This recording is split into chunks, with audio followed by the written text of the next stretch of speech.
Hello, good day, everyone. Welcome to this edition of Ask the Nutritionist. It's a health for women and communities conversation focused on making maternal health information practical, accessible, and easy to understand. I am Joy, and I'll be your moderator for today's conversation. We're super delighted to have our speaker with us already, and we are grateful that she has taken the time to share her professional knowledge with us, particularly around nutrition during pregnancy and motherhood. Thank you all so much for being here. And to get us started, I would like to bring up our Executive Director at Health for Women and Communities Foundation in person of Doyin Amobeda. Please, you have the floor, ma'am. All right, thank you, Joy, and thank you, everyone. I just want to say a big thank you to Ms. Ngozi Okoye for being here. The reason why we're having this conversation is just to help women and mothers, particularly, to understand nutrition during pregnancy. What are the things that you can eat while you're pregnant? To answer their questions, there are so much misinformation out there, so many things that they feed on online. And while some of these things can be helpful, there are also like gray areas. And so we just want to bring you on board to shine your light onto these gray areas to help them understand better what are the things that they're supposed to be eating, how are they supposed to take care of their nutrition while also taking care of another person that, they are growing in their bellies, right? And so that's why we're having this conversation. And we have some questions that we're going to be asking you today. And so, very happy to have you here. And we hope this is going to be a very, very insightful conversation. Thank you. Thank you so much, Edie, for that beautiful address. So, right about now, we'll go on and welcome our speaker and get into the questions for the day. I would like to read a brief bio of her before I start asking and we proceed into the main matter of the day. I'm so excited and I believe you all are excited for this conversation. So we have Ngozi Okoye on the call. She's a registered nutrition consultant with an MSc in human nutrition and a background in biochemistry. With over 6 years of experience in clinical, community, and public health nutrition, her areas of expertise include maternal and child nutrition, endocrine nutrition, women's health, and nutrition for fitness and healthy wealth management. Alongside her nutrition consultancy work, she currently supports children and young adults with learning disabilities, including individuals with autism and ADHD, as well as those experiencing eating-related challenges. This experience has further strengthened my ability to provide personalized support and adapt nutritional approaches to individual needs, preferences, behaviors, and circumstances. So we are so excited to have you, Ngozi. We'd like to hear from you before I go ahead and ask your questions. Thanks for the opportunity to be here. I'm excited and I look forward to what the evening holds. Thanks for having me once again. Thank you. All right. Thank you so much, Ma. So we'll go right into the first question that we have for you this evening. So the first question we have for you this evening, it says,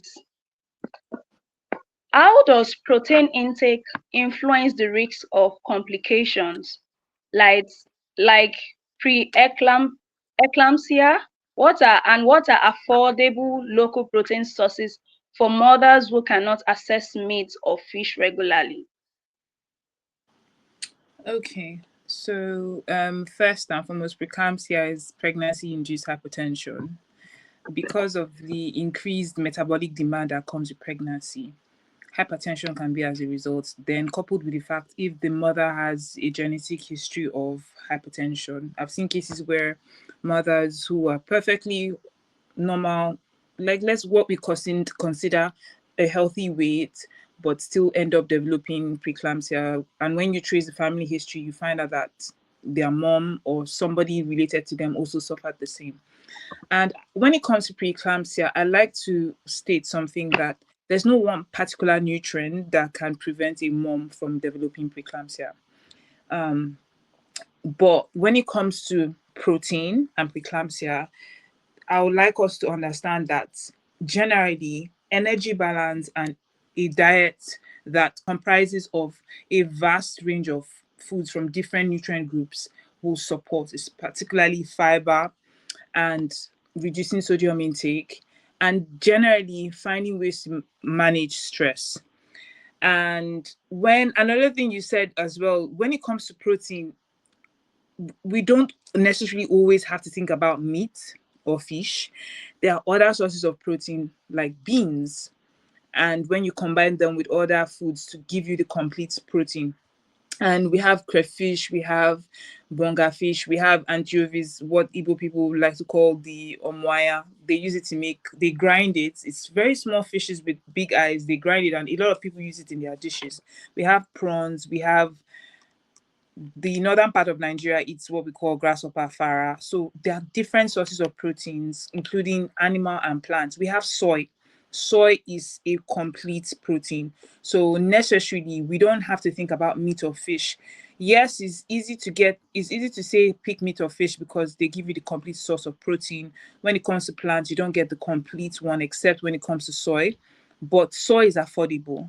And there are various legumes that mothers can eat that are affordable. We have the bambara nuts or the okpa, and we have the pigeon pea. We have also we have there's also the ability to combine different grains to give you the complete protein profile. Beans and corn, rice and beans. So this can still give you protein that a mother needs. And the good thing with eating plant sources of protein is that they also come with fiber, which can also help with hypertension or pregnant, or what we call in this case pregnancy induced hypertension. So protein is important, but there's also the need to balance energy because it has been seen to improve health outcomes, especially with mothers who are malnourished. Because apart from the pregnancy itself, we're dealing with some mothers who find it very difficult to eat. We're dealing with pregnancy cravings where some mothers have certain aversions to foods or they have particular preference for certain things. And at that point, it might not be what might be helpful to their health at that time. So it's important that every mother is treated differently. And that's the reason why nutrition education and counseling is very, very important during antenatal. Yeah, I hope I've been able to answer your questions. Thank you so much for that response. All right, we'll go into the next question here. It says, given that Nigerian staples such as rice, gari, pounded yam are largely carbohydrate based, what practical and affordable strategies can help mothers with gestational diabetes manage their diets without needing expensive substitutes? Do you get the Okay. question, ma'am? Yeah, I understand it. So gestational diabetes, just like hypertension, is also as a result of the increased demand of pregnancy. So when it comes to gestational diabetes, I find out that mothers are really very, very confused about what to eat. And what we do when we meet mothers who are in this state of confusion is we educate them. It's not just about focusing on, or rather in this case, cutting out carbohydrates entirely, but finding a way to pair them in a way that it will help with glucose release and insulin response. So where this comes to place is replacing the highly refined carbohydrates with fiber-rich carbohydrates, making sure that you're pairing them with enough healthy fats and protein to minimize how fast the glucose is being released into the bloodstream and then further fueling the gestational diabetes. So when it comes to finding things that are affordable, I'm coming back again to what I said before. Legumes, our beans, akara, moi moi, lentils, for those who can afford that, taking advantage of whole grains, your corn, your millets, your finger millets, finding ways to pair them with our traditional dishes. When it comes to swallow, because swallow is a staple food in Nigeria. So if you're going to have swallows, the swallow shouldn't be the main dish. The soup should be. and make sure that the soup is rich in protein. It doesn't necessarily have to have chunks of meat. You can fill it with crayfish and different things that can increase the protein profile. Talking about fermented things in the food like your iru, your ogiri, your okpei as well, and then vegetables. You need your take advantage of having a lot of vegetables in the soup, and the same also applies for other staples that we eat. Your yam and vegetable. You can throw in some oil bean inside to just increase the protein profile of the food and also make it fermented as well, because oil bean is fermented. So these are practical tips that we try to teach our mothers who have gestational diabetes in order to eat well, to support their health, but at the same time not cutting out the things that they love. And also remember, we're also dealing with mothers who could also have certain preferences, as pregnancy can cause that as well. So with each mother, you have to ask her what she likes eating at that time, because it changes across trimesters. The woman can like something now, and then the next week she doesn't like it anymore. There was a mom I know that she didn't like any other thing, but she could eat rice, and rather she could eat beans. She loved beans. She also loved fish. So we capitalized on that and found ways to include vegetables into her dish so that we can help to support gestational diabetes. So these are things that practical tips we take. For any mom who has gestational diabetes, we always try to make sure that she has a legume rich diet as well, if she can take it, if she likes it. It's not easy, but we find practical ways to support moms dealing with different health issues that pregnancy caused. Very well. Thank you so much for that. And speaking on your last sentence on how each mother has their own preferences, the next question is coming in that light. It Mm. says, is eating for two, like we hear it a lot, Nigerian mothers or pregnant women would say, I'm pregnant and I have to eat, and all of those things, like eating for two. Is that a myth or reality? And how should meal timing, portion size, and frequency actually change during pregnancy? Well, eating for two is actually a myth. It's not encouraged because the energy demand is not really that high. For instance, the for the first trimester, it's not as much. Like we have, give or take, extra 450 calories in addition to her general the specific her specific calorie intake for that day that she needs. So then, sorry, rather, that's for trimester. For second trimester, 340. For the first trimester, you don't really need that much of an increase. And remember, for most women during the first trimester, some of them really battle with weight loss because they're throwing up at that time. And some women don't even know that they're pregnant till maybe they're almost 3 months gone. So eating for two is a myth. Irrespective of if you are actually carrying multiple babies, the most important thing is eating in a way that you're providing your body with the necessary nutrients that it needs, not essentially eating in a huge volume. Because that myth has really made some women feel that they really have to overdo it and eat a lot. Of course, there's the pregnancy cravings, because there are no two pregnancies that are the same. You don't know how it affects you. You don't know how the cravings can drive you mad. But we always try our best to educate mothers to know that you don't necessarily have to eat for two. You just have to eat in a way that supports your body. And then when it comes to meal timing, every woman is different. You cannot subject a woman to a specific meal timing.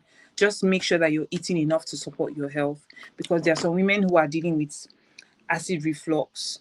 So what we usually encourage, things that will trigger the acid reflux, minimize it depending on the woman, and then try to eat small bits of meals across the day so that you can be able to maintain efficient energy levels as the day goes by. Snack healthy, make sure that you're getting enough fruits and vegetables, because the demand of pregnancy is a lot, and also make sure that she's also taking her supplements as well. Yeah. All right. So we now know that eating for two is a myth, right? It's a So myth. the act is better moving forward. Thank you so much for that. The next question here says, can a mother actually influence a baby's brain development through what she eats during pregnancy? Yes, because yes and no, because what she feeds her baby, what she feeds herself is what the mother takes, what the baby rather takes, right? So we're talking about, for instance, you see the case where a woman is low in folic acid, and then you have issues of spinal bifida, neural tube defect, which is seen in women who have a deficiency in folates that we know. And that's why every woman is always encouraged to take folic acid even before she finds out that she's pregnant. Once you're a woman of reproductive age, be on folic acid so that when you get pregnant, the chances of your child developing neural tube defect is low, right? So yes, you can see that that's an impact of a nutrient deficiency. So it's very, very important that a woman's her diet considers all factors of nutrition so as to support her growing child, because we see so many errors. Then it's not just about what she doesn't have. There's also the aspect of overdoing certain things. For instance, vitamin A. Pregnant women are not allowed to be on any form of vitamin A, down even to skincare. You're not allowed to even use products with retinoids because it can cause what we call teratogenicity, like deformity in the babies, or you see some babies having cleft lips, and there are so many things like anomalies that can develop due to the excessive intake of vitamin A. We don't even let pregnant women are not even advised to eat foods that have liver in them, because that's where you have a concentration of vitamin A. Do you get? So your nutrition plays a big role on how your child's development.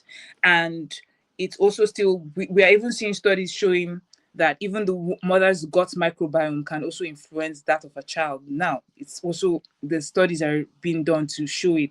So it's just telling us that apart from the preconception where the egg and the sperm is coming together to form the embryo, the nutrition is important before then, because it will determine the kind of embryo that is being formed and then implanted. And then the growth of the baby as it goes was also dependent on what the mother is feeding herself and that the baby is taking it. Because what is going through that placenta, everything that the mother, and that's why micronutrient supplementation is very, very important for mothers, because it has been determined that she cannot get enough from her diet, and that's the reason why there is supplementation in pregnancy. So the mother's diet plays a very big role in the child's development, and then after birth as well, it proceeds from there. Yes. Very well then. Thank you so much for that response. So we'll move to the next question here, which says, why do pregnant women crave strange things? And when should a craving become a medical concern? And I think another flip side to the question is, are pregnancy cravings something we should satisfy, or should we try to control them? Um, to be honest, when it depends on what the craving is, because there's something we call pica, where pregnant women crave for things that are not edible, chalk, very weird things, soil, clay, paper, ash, very, very weird things. And when that happens, you need to see your healthcare professional immediately. But when it comes to, oh, I'm craving jollof rice in the middle of the night,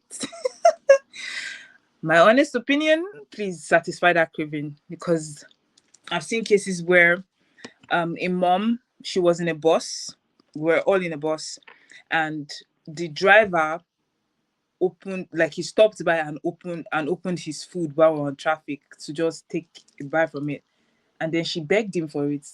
Am I going to judge her? No. It's a craving.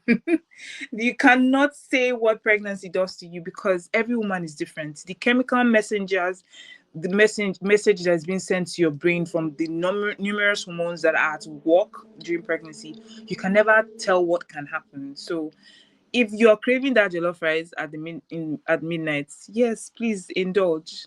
So we can't necessarily you can't necessarily cut the cravings. You just make sure that you arm the mother with enough information to know especially when it comes to maintaining a healthy BMI during pregnancy, so that you don't have a macrosomia baby, like a big, very big baby, and then it now proceeds to putting that child at risk of also being overweight and different things in the future. So you need to make the mother also impacting her health as well too, gestational diabetes, hypertension, and all that.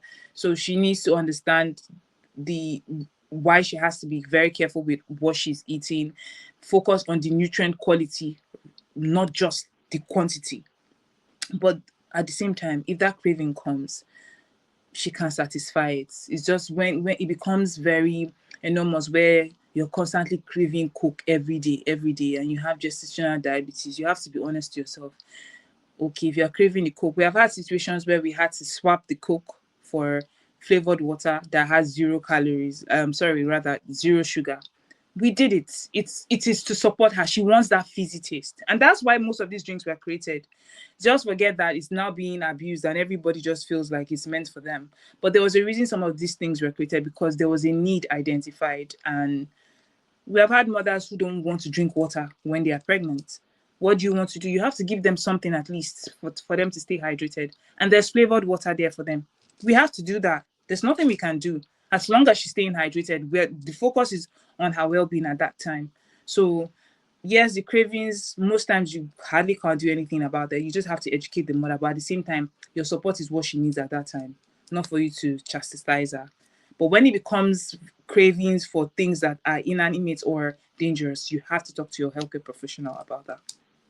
Thank you so much for that beautiful answer. And now to a question that says, for a mother that is vomiting everything she eats, how does she make sure that a baby still gets enough nutrition? And what does she actually feed on? What does she eat when she's always nauseous? Oh, that's one of the biggest issues. So there are different types of vomiting. There's the one that just vomits maybe in the morning or once a day. But there's when it becomes dangerous, what we call hypomeresis gravidium. That's HG. That we have to determine first what type of vomiting she's having. The first persistent one. When it's persistent like that, it can lead to dehydration, weight loss, malnutrition. She has to into the hospital, because different measures has to be taken, because obviously she can't keep anything down through her mouth. So sometimes some of those mothers have to be put on IV, on fluids, to help them with their nutrition. And then for those who are just vomiting, to be honest, there's nothing much they can do. You just have to find ways to do things that can help you to minimize the effect of the feeling of nausea that they are constantly having. I've seen women just have to be chewing gum to manage it. Some women, they just want their food to be very, very spicy because they can't stand anything. And there are some women we encourage, that thing that you actually like that doesn't make you feel nauseous, eat it.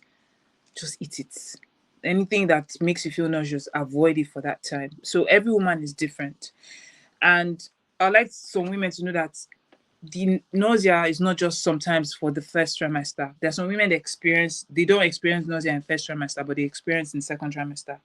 And also it can also happen in the third trimester. Where it becomes a problem is where you become dehydrated, you're having things like your urine is dark, you're pale, you're malnourished, you're losing so much weight, you're consistently vomiting. You need to go into the hospitals so that you can see a healthcare professional. Probably they would refer you to a registered nutritionist or dietitian to support you the best way they can until it passes. All right. So my next question here says, what foods can help a pregnant woman with high blood pressure? And what food should she be careful with? Okay, for a woman with high blood pressure, um, she should have foods that are rich in fiber. I think I already mentioned that, rich in fiber, a balanced food, reduced sodium intake, because you have to be careful, because sodium doesn't just come from excess salt.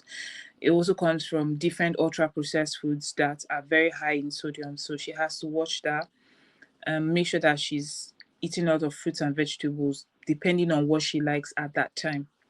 And then we have also, I forgot to mention this, we've also seen some cases, some studies have reported low calcium in women with preeclampsia. So you should see your healthcare professional about that, so that if it's possible, if calcium supplementation can be recommended to that person, but it has to be done carefully. And that's why I said the person needs to see their healthcare professional. If tests need to be done to recommend the calcium, that's going to be done, then to be recommended. So I won't say there's one nutrient, but just make sure that your food is balanced, has a lot of fiber in it, protein. Yes, of course, you still need healthy fats, high in monounsaturated and polyunsaturated fats, like your avocados, your nuts and seeds. They help. Egusi. So, and then managing stress. That's another aspect that women tend to ignore. Anything that was going to stress you is not going to make your blood pressure better. So you need to also pay attention to that. If so anything is making you not to sleep well, do all you can. And that's why support is very, very important. Do all you can to help you sleep better. If it's to get a pillow that will help you, especially in the third trimester. I see this a lot in the third trimester, where because of the pregnancy has gotten more advanced, the women find it very difficult to sleep. Also, because you're sleeping on one side, it's exhausting, to be honest, or you're constantly urinating because the pregnancy is pressing on the bladder. So you find the woman constantly going to the toilet to pee at night. So that can also disrupt her sleep and also affect her blood pressure. So support is all she needs at that time. Support from her partner, support from her community, whoever is around her to help her, so that that way she doesn't have to think of cooking, she doesn't have to think of taking care of the house. If there's any way that she can be helped, please, she should be, in the course of that pregnancy and even after, because also there's the hypertension that comes after the pregnancy as well, that she has given birth. So support as much as you can to help with stress and sleep, and also her diet. Let her not be constantly thinking of what to cook. If she likes something, let her eat it, but she needs to pay attention to the saturated fat intake in the food. So dietary fiber, lots of monounsaturated fats and polyunsaturated fats, protein as well, and finding ways to rest and also relaxing. And this another thing I also needed to point out too. Because of pregnancy, a woman can be reading different things and getting several advice from different people. And it can also make her anxiety, especially for first time mothers. She doesn't need that.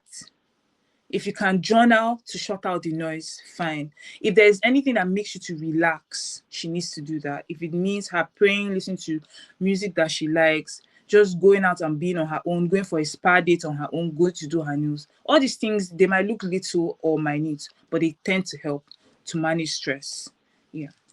Thank you so much for that beautiful response. So we see our mothers see the need to have support in and around them, support around work and around their sleep and what have they. So you've answered more like the next question I was going to ask you, what roles?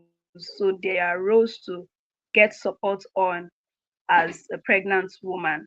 And to my second to the last question for you today, ma'am. Yeah. It says, what is considered healthy weight gain during pregnancy?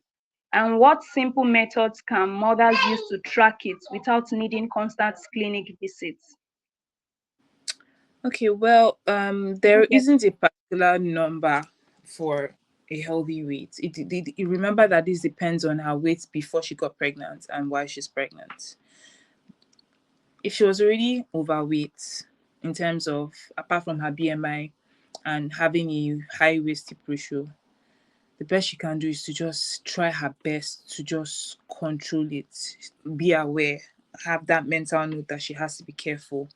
Um, the doctors do their own part to watch, to check your weight and be monitoring your BMI as well, and also the baby's weight. So they will let you know, but I will not advise you weigh yourself every day. It's just going to make you very anxious and make you worried, and that's the last thing you need, because before you know, you start stress eating because you're also a human being and you start worrying about everything. Leave it to the maternity team to monitor your weight how they want to and advise you accordingly. And if you want to just do it at home, Just do it monthly or weekly, wear the same clothing, use the same skill, and probably do it when you have emptied your bowels. But I don't like emphasizing on women's weight during pregnancy because it's really a lot at that time. Your body is changing. Sometimes you don't want to look at yourself in the mirror. There are some women who went into pregnancy doing IVF. So you can imagine the hormonal drugs they have been made to take. So they have already put on a lot of weight before they got pregnant. And then, so I really, really am very careful when talking about women's weight, especially when they're pregnant. I always like them not to obsess over it. Just take it one day at a time. Inform them about it, like weaponize them with the nutritional knowledge that they need to know, and so that they can make informed decisions and choices in the course of the pregnancy, so that they know what to eat and the right thing for them. They can do it. It's just having that knowledge. Thank you so much for that. And so, to our final question for this conversation, it Yeah. reads: if you could correct just one pregnancy nutrition myth that Nigerian women hear all the time, what would it be? mm, I think it's just that eating for two. um uh because when it comes to pregnancy, there's a lot of cultural things, especially in Nigeria where we come from. You're not eating well, you need to eat. We focus so much on eating that we don't actually look at what is on our plates. So I would like to tell mothers who are pregnant that please filter out the noise. It will actually pay you more if you get to consult with a nutritionist or a dietitian to give you so that you can be able to make proper informed choices about your nutrition. And please don't say if you're eating well you don't need the supplements. You need the supplements. Pregnancy is an increased state of demand, and your diet cannot meet up with your baby's demand. That is what you should focus on. Please don't throw away the supplements. Take them. I know it's not easy, especially for iron. It's not. But the good thing is that we have a lot of prenatal supplements that are multiple micronutrients. So there's a way that they're combining them to help you. But don't just take anyone you see like that. Please seek the advice of your healthcare provider before you take a supplement as well. And don't eat for two. Eat wisely. Seek the help of somebody who actually knows nutrition to guide you, so that you don't get to have too much information in your head. Because when a woman gets pregnant and people around her knows, that's when different kinds of advice will start coming left, right, and center. And it's important that she filters them out and she makes sure she's actually taking the right one in and using them. So that's one of the things I really, really want to change. We always constantly have to tell them so that they know. And yeah, last but not the least, please just mind what you hear. Because on the skincare part, there are a lot of things that you're told you shouldn't use this, don't rub that, use that, you don't use this, don't eat granules because it will make your child spit. Don't don't eat pineapple. There are a lot of things that there are a lot of nuances when it comes to nutrition. So seek somebody that actually has a degree in nutrition and experience in maternal health to advise you. It trust me, it will pay you more than listening to all the noises. I don't know how they do it now in Nigeria, but I know back then I used to be able to talk to women in antenatal care to give them proper advice, because your true officer is not a nutritionist. I'm sorry to say, and your doctor's nutrition knowledge is only limited. So the person that can actually give you is either a registered nutritionist or a registered dietitian. And I really hope that the healthcare system pushes forward for a lot of us to be there. I did my best while I was still in Nigeria to educate women in antenatal care. And I just hope that that's something that can continue because women really need it. Yeah. Thank you so much. Thank you so much for answering the question so beautifully, and for, from all your responses, I found reassurance. Women and mothers should know that they are not doing this pregnancy journey all by themselves. So we are Yeah. so grateful for your time with us this evening. Thank you so much Thank for you too.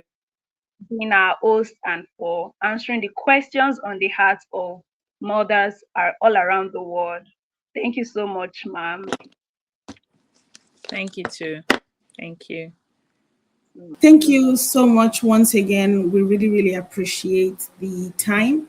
And personally, I learned a whole lot from this session. As someone who is very, very interested in maternal health, this is something that, and like you said, your closing notes, this is something that I really wish that I could tell everybody, every stakeholder in the healthcare industry that we need everybody that can help these women in one way or another in every single sector, in every aspect of pregnancy. Pregnancy is already a whole lot, like you mentioned, and there are so many things flying out there. And this is one of the reasons why we had to host this session, just to at least debunk some of the myths that are flying out there, and also to replace the wrong information with the right ones. And so, thank you so much for your time. Thank you for your expertise that you brought to this session. We don't take it for granted at all.